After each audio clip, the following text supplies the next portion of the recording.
நம்மை சுற்றியுள்ள படைப்புகளில் மலர்கள் மிகவும் முக்கியமானவை, மனதிற்கு இதமானவை, நம் வாழ்நாள் முழுவதும் நம்மோடு பயணிப்பவை. மலர்கள் நினைக்கும் போதே மனதில் ஒரு மென்மையான ஒரு உணர்வு தோன்றுகிறது. இந்த மலர்களை அவை பூக்கும் இடம் குறித்து 4 வகையாக பிரிப்பார்கள். கோட்டுப்பூ, கொடிப்பூ, நீர்ப்பூ, நிலப்பூ என்பவை அவை. கோடு என்றால் கிளை உள்ளது மரம். கோட்டுப்பூ என்பது மரத்திலே பூக்கின்ற பூக்கள். நமக்கு நிறைய மரப்பூக்கள் உண்டு. பவள மல்லிகை, பன்னீர் புஷ்பம், மகிழம்பூ, கொன்றை வகைகள் என்று ஏராளமான மரத்திலே பூக்கின்ற பூக்கள் உண்டு. கொடிப்பூ, கொடியிலே பூக்கின்ற பூக்கள், முல்லை, சங்கு புஷ்பம் போன்றவையெல்லாம் கொடியிலே பூக்கின்ற பூக்கள்.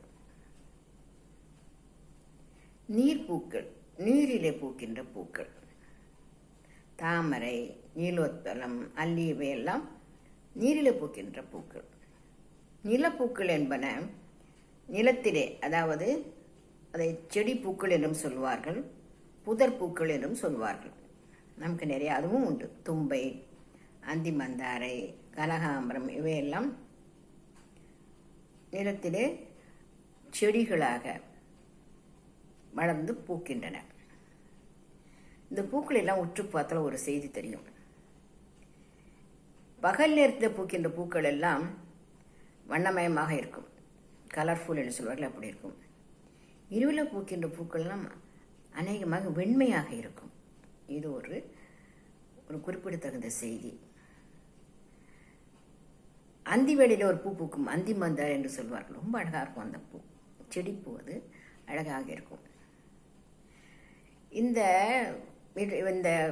நீர்ப்பூ இருக்குது அல்லவா, இதை வைத்துக்கொண்டு வாழ்வியல் உண்மை ஒன்றை நம்முடைய மூதுரை என்ற நூல் சொல்கின்றது. அற்ற குளத்தில் அருநீர் பறவை போல் உற்றுழி தேர்வார் உறவல்லர். அக்குளத்தில் கொட்டியும் மாம்பழம் நெய்தலும் போலவே ஒட்டி உறவார் உறவு. இந்த குளத்திலேயோ அந்த நீர்நிலை இருக்கிறது அல்லவா, அதில் நீர் வற்றி போனால் அங்கே இருக்கிற பறவைகள்லாம் ஓடி போய்விடும். அங்கே இருக்காது.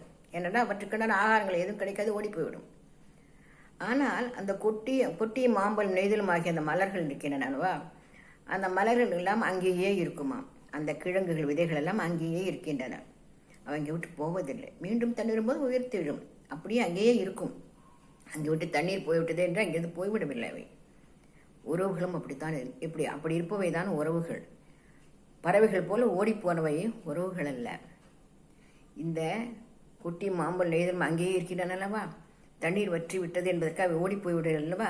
உறவுகள் அப்படி இருக்க வேண்டும். நம்முடைய துயர நேரத்தை நம்முடைய இருப்பவை தான் உறவுகளை தவிர பறவைகளைப் போல அங்கேருந்து ஓடி போகின்றவை நமக்கு உறவுகள் அல்ல என்று உறவுகள் எப்படி இருக்க வேண்டும் என்பதை சொல்லுகின்றார்கள்.